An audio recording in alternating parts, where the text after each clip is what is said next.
ఎందుకు మొన్న 15వ తారీఖు ఇక్కడ ఒక 18 ఇండ్లు కూలగొట్టడం జరిగినది.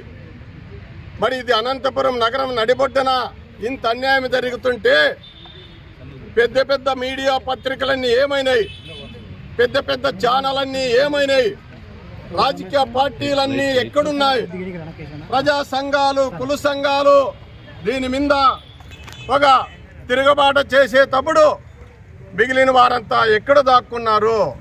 వాళ్ళందరూ రావాలి, వీళ్ళందరికీ బాధ్యతగా నిలవాలి, వీళ్ళందరికీ సపోర్ట్గా ఉండాలి.